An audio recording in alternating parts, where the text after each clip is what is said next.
Olá, meus amigos, com grande alegria que nós estamos novamente através desta fanpage, através desse canal do Eduque, do YouTube, para transmitir mais uma aula para vocês de teologia.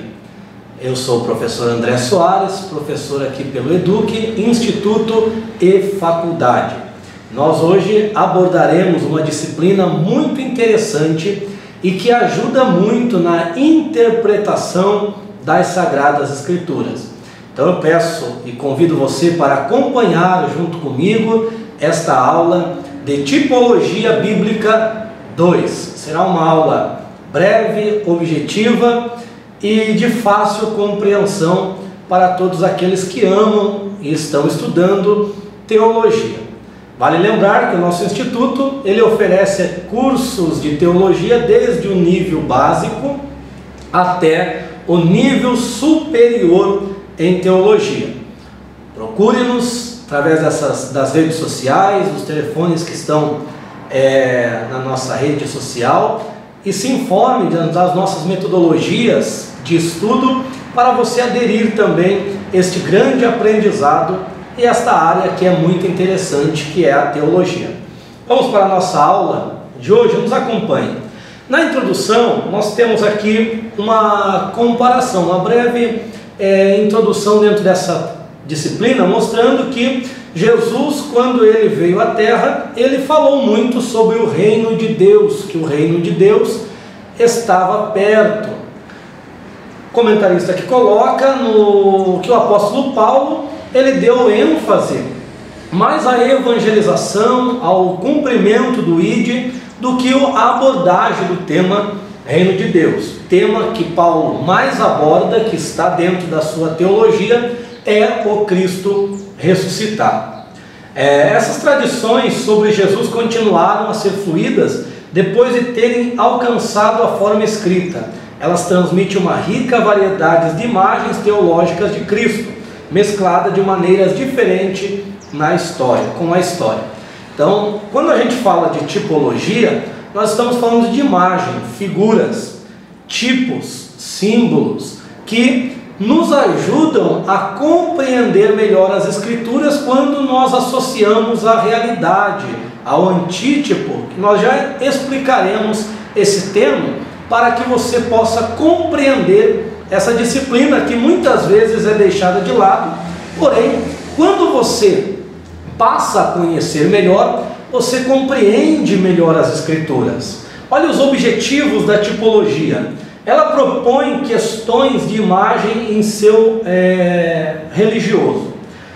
Propõe-se abordar essas questões colocando as várias imagens canônicas de Jesus em seu contexto histórico e religioso.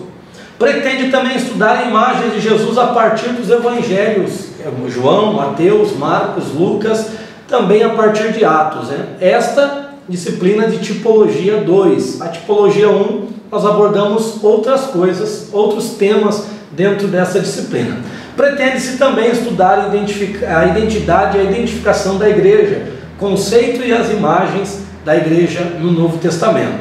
Então nós vamos ver essa questão histórica, religiosa, os evangelhos e a igreja. Essas serão as principais abordagens da nossa aula de hoje. Vamos lá, acompanhe comigo. Ainda antes de nós entrarmos neste slide, nós vamos só entender o que significa o termo tipologia. A tipologia, ou estudo dos tipos, ele se refere a figuras, a símbolos, que têm a sua realidade, que é chamado de antítipos. Então, quando nós vemos um tipo, nós devemos procurar o seu antítipo, que seria o quê? A figura e a realidade, ou a sombra, o tipo seria a sombra, e o antítipo seria o corpo. Quando Paulo fala aos Colossenses, capítulo 2, versículo 13, 14, 15 em diante, você vai ver que quando ele aborda o tema das festas judaicas, Paulo vai dizer assim, que todas as festas, as festas de lua nova, festas anuais, sábados, eles são a sombra e Cristo é o corpo. O que Paulo estava dizendo? Que todas as festas judaicas são tipos, e Cristo é o cumprimento dessas festas. Em Cristo cumpre-se tudo. Então nós temos aqui, através do Paulo, entendemos que as festas judaicas, elas são tipos daquilo que Cristo veio cumprir. Então Paulo era um dos mestres, né? Dentre os apóstolos, Paulo era um dos mestres nesta área de tipologia. Daqui a pouco nós já vamos comentar alguns textos dele também, só para dar exemplos para você, caro estudante. Então, tipologia, estudo dos tipos: tipo, antítipo, figura, realidade, sombra, corpo, tá certo? Então, quando a gente olha lá no Antigo Testamento, ele tem muita tipologia, ele apresenta muitos tipos. Quando a gente vem para o Novo Testamento, nós conseguimos entender a realidade, o cumprimento desses tipos, ou o antítipo, que faz nós compreender uma totalidade das Escrituras. Então aqui está uma das importâncias da tipologia no estudo da teologia. Ela nos ajuda a compreender e a interpretar as Sagradas Escrituras de uma forma melhor e mais profunda, porque assim você cumpre a primeira regra da hermenêutica, que é: a Bíblia interpreta ela mesma. Então, antes de procurar em teólogo tal, teólogo fulano, ciclano, procure a interpretação dentro da própria Sagrada Escritura, para você ter base. Assim você tem base naquilo que você fala, tá certo? Vamos lá para a primeira imagem de Jesus. A língua dos evangelhos e das suas comunidades era o grego. Então o Novo Testamento escrito em grego koiné. Alguns dizem que alguns livros, ou quem sabe uma totalidade, possa ter sido escrito em aramaico. Então tem outros estudos referente a isto também. Porém, a tradição mais forte é que o Novo Testamento integralmente foi escrito em grego. Os textos do Novo Testamento, eles se preocupam em comunicar o significado único da figura de Jesus para o público helenístico. Cultura helênica, cultura grega era muito forte, mesmo que o império que estava na atualidade era o romano, porém a cultura grega ainda era muito forte. Jesus é o Senhor, Jesus é o Salvador, Filho de Deus e o Logos de Deus. Mas outra linguagem desconhecida também aparece, os evangelhos sinóticos. Lembrando que evangelhos sinóticos, essa palavra significa semelhantes. A palavra sinótico do grego significa ver em conjunto ou semelhante. Então nós temos 3 evangelhos, ou melhor, 3 biografias de Jesus, ou 3 evangelistas que falam sobre o evangelho, escrevem sobre o evangelho, que eles escrevem de maneira semelhante. São eles Mateus, Marcos e Lucas. João tem uma linguagem diferente, por isso não tem aquela mesma estrutura que os 3 precedentes, tá certo? Vale lembrar, quando a gente fala de evangelhos, é um termo que veio da teologia, da história teológica, os escritos que eram inicialmente chamados os evangelhos. Porém, vale nós ressaltarmos aqui que existe apenas um evangelho, o evangelho de nosso Senhor Jesus Cristo. Paulo escreveu dizendo que se vier alguém pregar outro evangelho, que seja anátema, mesmo que seja um anjo de luz pregando um evangelho estranho àquele que já é anunciado. Um evangelho com mesclas, né? Principalmente de culturas, que hoje nós estamos vendo aí que tem uma cultura muito forte, querendo varrer a igreja. Então temos que tomar cuidado, porque o apóstolo Paulo já lutou muito contra estes judaizantes. Então temos que ficar com o evangelho puro, simples, evangelho pregado por Cristo, que Cristo trouxe, que é amar a Deus e amar o seu próximo, fazer o bem ao seu próximo. Essa é a boa nova da salvação, que tem Cristo como centro, tá certo? Então nós temos termos também como filho de Davi, filho do homem, reino de Deus, Messias. Todos esses termos têm conotações teológicas, messiânicas, que os evangelistas eles abordam no seu evangelho. Vamos começar pelo evangelho de João.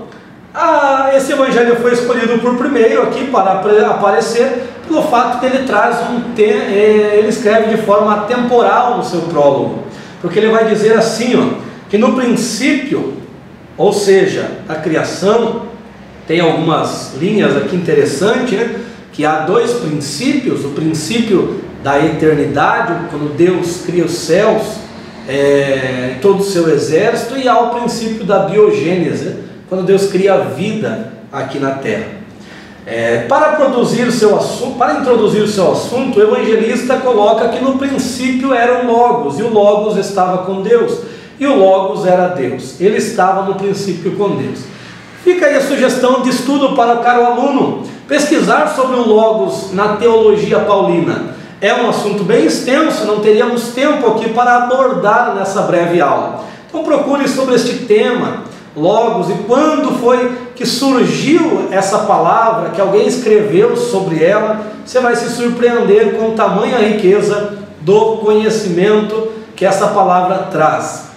Esse princípio divino entrou no cosmos que ele havia feito, tornando-se realmente carne para poder nos tornar filhos de Deus, para aqueles que o receberem. Então, o que esse slide nos apresenta é que o verbo, ele encarnou-se. Está lá no primeiro capítulo do Evangelho de João, que o verbo se fez carne. O Evangelho, portanto, tem um contexto duplo. O primeiro é o mundo dos adversários, ou o cosmos, e o segundo é o verdadeiro contexto, o céu e a luz, o céu de luz. O Cristo do evangelista é o grande estranho do céu, cuja missão na terra deve seguir um curso pré-determinado. Repetidas vezes, conspirações contra Jesus falham, porque ainda não era a hora dele. Ele disse, mulher, ainda não é chegada a minha hora. Ele morre quando sabe que tudo foi cumprido, por isso disse: está consumado. Então, aqui esse slide nos apresenta que Cristo é esse ser divino que encarnou-se. Então Cristo, ele não deixou de ser Deus, ele continuou sendo Deus, porém ele herdou a natureza humana, ele herdou a natureza terrena.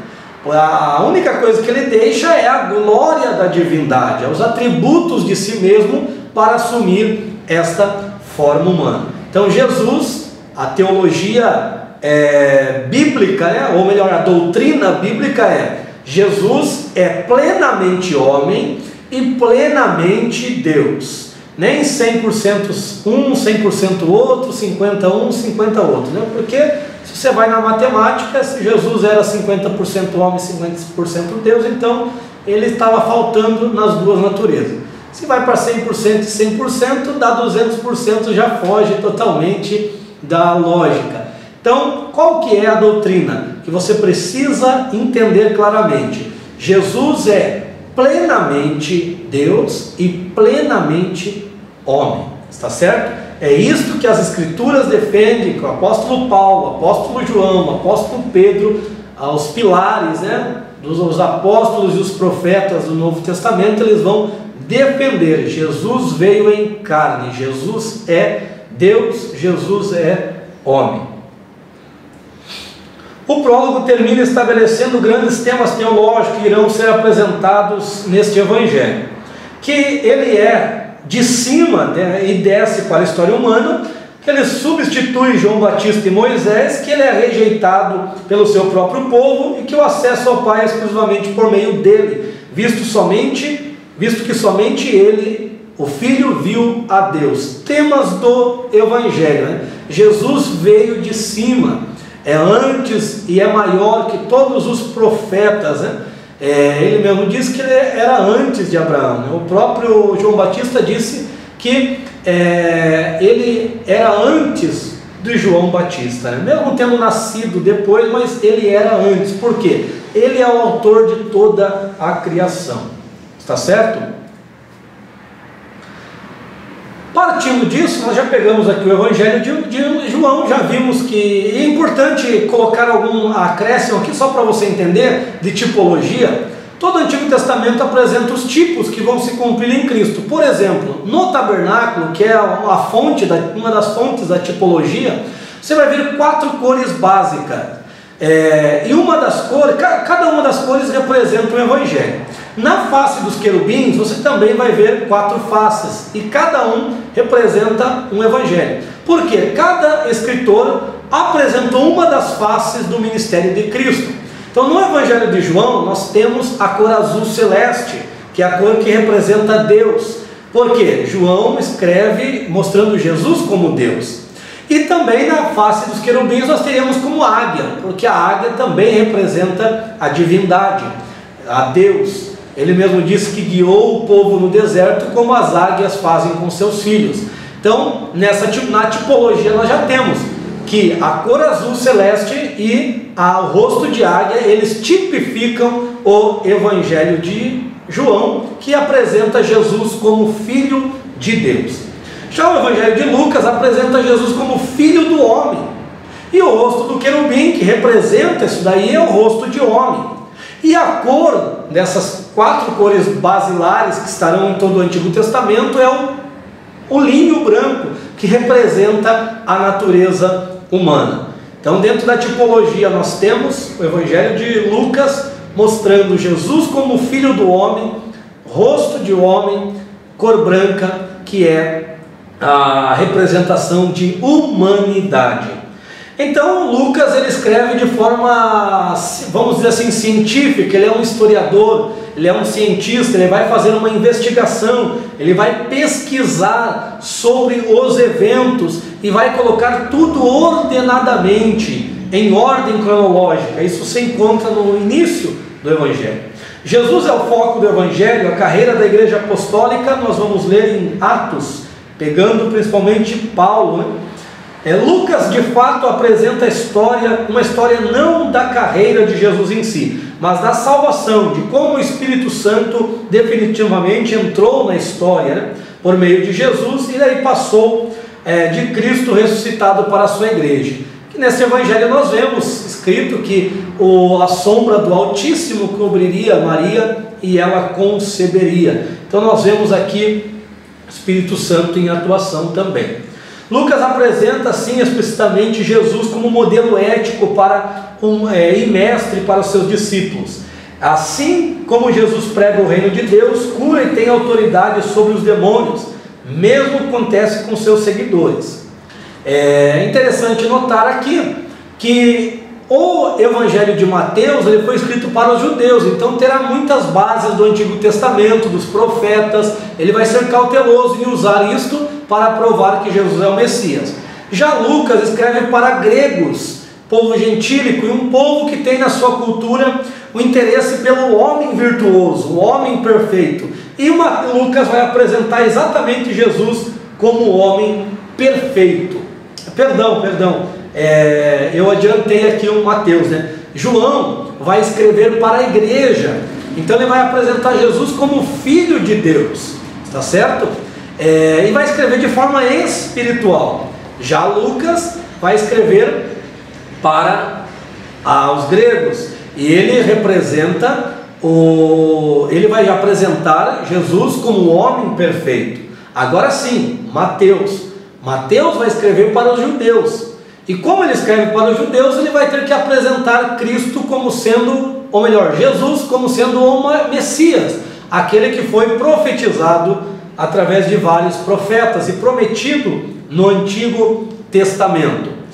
Usando a tipologia, o Evangelho de Mateus, ele vai mostrar Cristo como rei, e a cor da realeza lá no tabernáculo é a cor púrpura. Era uma cor difícil de fazer na época, onde só a realeza usava, só quem tinha condições para adquirir que usava. Por isso a cor púrpura, o roxo, representa realeza. E a face dos querubins, a face do querubim que representa esse evangelho é o leão, que o leão é o rei da selva. Então nós temos aqui na tipologia o Evangelho de Mateus cor púrpura lá no Antigo Testamento, no tabernáculo, o rosto de leão, porque ele vai apresentar Jesus como o rei prometido, o Messias prometido.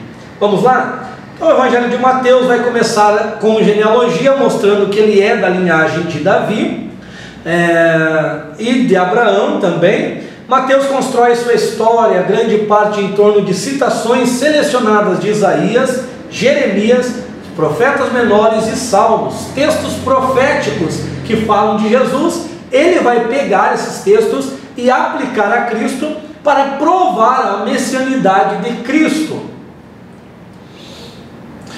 O Jesus de Mateus é preeminentemente um pregador, na verdade, o pregador. Ele é, antes de tudo, aquele que cumpre as profecias das Escrituras. A morte, a ressurreição de Jesus, para Mateus, os dois aspectos de uma única teofania, de uma única manifestação de Deus. Então Mateus vai ter esse cuidado de escrever neste sentido, para apresentar para os seus compatriotas judeus que Jesus é o Messias prometido.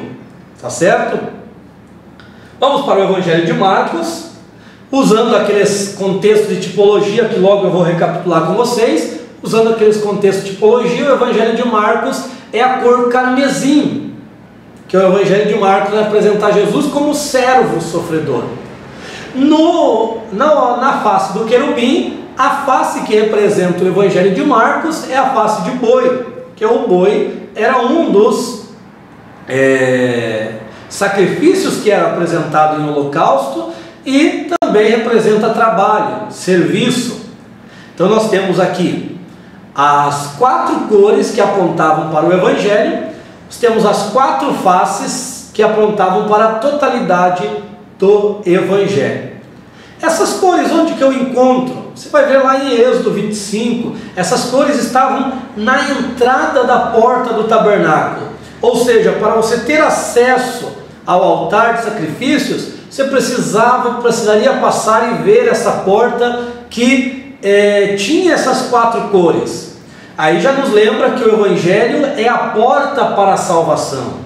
E as 4 cores, os 4 aspectos do Evangelho, do ministério de Cristo, as 4 facetas, as 4 áreas de atuação, ou 4 ministérios que Cristo veio cumprir. Então nós temos aqui que a porta para entrar e ter acesso a Deus, de fato é o Evangelho. Por isso Jesus disse: ninguém vem ao Pai a não ser por mim, porque Cristo é a porta da salvação. Ele trouxe, ele é o Evangelho, ele é a verdade que liberta, ele é a boa nova da salvação.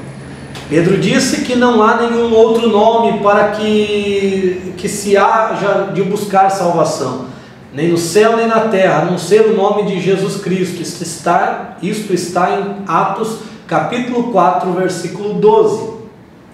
O Evangelho de Marcos apresenta um Jesus com pressa. Tem uma brincadeira aqui, por quê? O Evangelho de Marcos não vai se preocupar com registro de nascimento, batismo, tentação, a detalhes. Ele apresenta brevemente esses textos, essas porções que eu comentei aqui, mas muito breve mesmo. Ele vai se preocupar com o Cristo que trabalha, o Cristo que faz, que sai da Galileia, vai para a Judéia, que repreende demônios aqui, que cura ali, que ensina, que multiplica pães, que está operando. Por quê?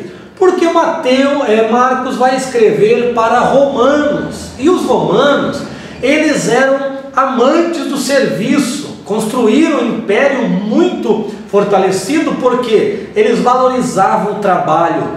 Obviamente, Marcos vai apresentar Jesus trabalhando incansavelmente, e o mesmo que Jesus disse: o meu Pai trabalha até agora, e eu trabalho também. Então observa que cada evangelista vai direcionar a mensagem de Cristo para o público-alvo, atingindo esse público-alvo naquilo que era peculiar a cada um. Está certo? Mateus para os judeus vai apresentar Jesus como rei. Marcos para os romanos que gostam do trabalho vai apresentar um Jesus trabalhando incansavelmente. Lucas, para os gregos, que tinha a filosofia do homem virtuoso, vai apresentar Jesus como o homem perfeito. João, como ele escreve para a igreja, ele vai apresentar Jesus como o divino, o Filho de Deus, uma linguagem mais espiritual. Está certo? Marcos apresenta essa figura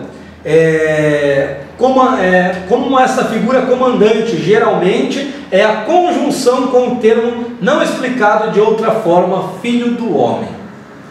A identidade e a identificação da igreja. Já vimos aqui, só para completar, já vimos a questão de Cristo como tipos lá no Antigo Testamento e o antítipo, que é o próprio Cristo, registrado nos Evangelhos, tá certo?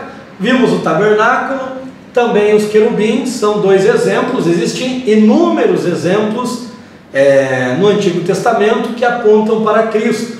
Eu peguei somente dois para exemplificar essa disciplina para vocês.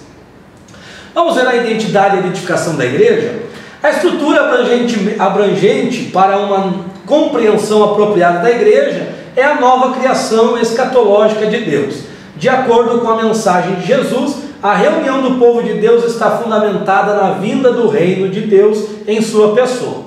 O caráter escatológico da igreja exige a reflexão eclesiológica sistemática, que começa imediatamente com a própria igreja, que não comece imediatamente com a própria igreja, mas sim com a nova criação e sua relação com o povo de Deus. Vale lembrar que Paulo nos orientou que existem três povos que Deus olha na terra. Primeiro,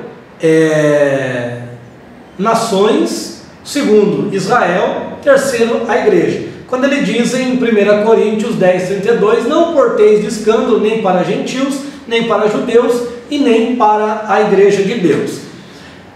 Por que isto? Porque são os povos que Deus foi trabalhando. Quando Deus, lá no início, pegar Gênesis até o capítulo 12, ou melhor, até a formação de Israel, você vai ver que Deus trabalhou com as nações. Deus levanta um Reuel, lá em Midian, um Jó, em Uz, um Melquisedeque em Canaã. Então Deus se apresentou às nações e algumas pessoas o seguiram. Posteriormente, Deus escolhe uma nação para que seja uma nação sacerdotal. Essa nação é Israel, que cumpriu por um tempo seu papel, mas também rejeitou a Deus. E Deus vai criar um novo povo agora. Através de Jesus, ele cria a igreja. Jesus traz consigo esta revelação, que os gentios também iriam fazer parte das bênçãos de Deus. Quando nós vemos isso, nós vemos escrito em Romanos, nós vemos em Colossenses, em Efésios, que Cristo era um mistério que estava oculto em Deus, e consigo ele traz a igreja, que era um mistério que estava oculto em si. Então o mistério que a Bíblia fala tem duas partes: Cristo escondido em Deus, a igreja escondida em Cristo. Então a igreja é esse novo povo. A igreja, o futuro da igreja na nova criação de Deus é a habitação pessoal e mútua do Deus triuno, da divindade, do seu povo glorificado. Olha, é importante distinguir a igreja de Jerusalém e a igreja da Nova Jerusalém. A igreja de Jerusalém nasce apoiada na lei, enquanto a igreja da Nova Jerusalém é apoiada no amor e no reconhecimento do outro. É importante aqui nós ressaltarmos, porque através de muitas pregações que a gente acostumou a ouvir, o que aconteceu? Nós aprendemos que a igreja é o Israel de Deus, a igreja é o novo Israel, a igreja é o Israel espiritual. Isso daí não é uma realidade bíblica, é um texto que eles confundem em Gálatas, quando diz que Paulo diz, Deus abençoe o Israel de Deus, ou seja, Deus tem uma aliança com Israel, essa aliança Deus vai restaurar e eles estão no projeto de Deus. Agora a igreja também estava no projeto de Deus e foi revelada através de Cristo, porém ela não é o Israel de Deus. A igreja tem as suas indumentárias, Israel tem as suas. Nós não podemos trazer coisas judaicas para o culto. Por quê? Porque nós não somos o povo de Israel. Vale ressaltar quando Deus diz: prepara-te, ó Israel, para te encontrar com o Senhor teu Deus, e também para nós, Jesus vai dizer para preparar-se, só que há conotações diferentes. Prepara-te, Israel, para te encontrar com o seu Deus, é que Deus viria com juízo. Agora, prepara-te para a igreja é salvação, para nós preparar para estar salvo, para ser salvo. Então é muito importante nós conhecermos isso, para não trazer indumentária judaica, né? Às vezes a gente vê alguns nas igrejas, né, usando kippá, usando talit, usando shofar. Esses instrumentos, essa indumentária não precisa, ou melhor, não pode ser trazida para a igreja, porque a igreja não faz parte isto da igreja. Isso aí faz parte de Israel, tem significância para eles. Para nós, apenas o Cristo. Agora, né, recentemente, chegou o Yom Kippur para os judeus. E nós, a igreja, seguimos, comemoramos Yom Kippur? Na realidade não, porque o nosso Yom Kippur foi cumprido com a morte de Cristo, porque Cristo é o sacrifício perfeito. Ele morreu, sacrificou, foi entregue para que nós hoje tivéssemos paz com Deus. Está certo? Então Cristo é o nosso sacrifício vivo, o sacrifício perfeito que agradou a Deus. Está certo? Então a igreja de Jerusalém nasce com toda a indumentária judaica, cumprindo todas as leis judaicas, porém Paulo vai desvencilhar, vai mostrar uma teologia mais abrangente, que necessariamente não exclui a lei, porque a lei, Paulo vai dizer, é boa, santa, é espiritual. Porém, nós estamos sobre a lei hoje, nós cumprimos os princípios que a lei ela pede. Antes, a lei, as pessoas estavam sob a lei, debaixo da lei. Hoje, Cristo resgatou esses princípios e nós estamos sobre a lei. Quando nós cumprimos e produzimos o fruto do Espírito, nós estamos produzindo esses frutos que a lei já ensinava que todo homem deveria ter.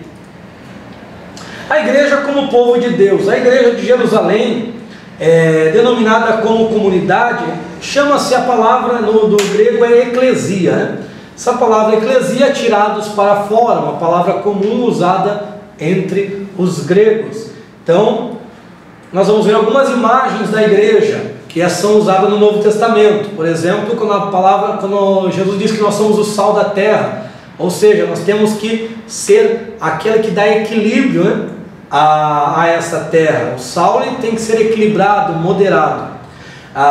Uma nação sagrada, Pedro vai dizer que nós somos uma nação santa. Um pão, o altar, uma carta de Cristo, lida por muitos, a figueira. Sobre a figueira é importante notar quando essa palavra aparece. Às vezes ela aparece representando Israel, como quando Jesus diz: olhai para a figueira e para as outras árvores, em Lucas, né? Em Mateus, só olhai para a figueira. Então essa figueira representa Israel. Agora a figueira que está plantada entre as vinhas, entre as vides, essa figueira representa a igreja, as nações, que são a igreja tirada das nações.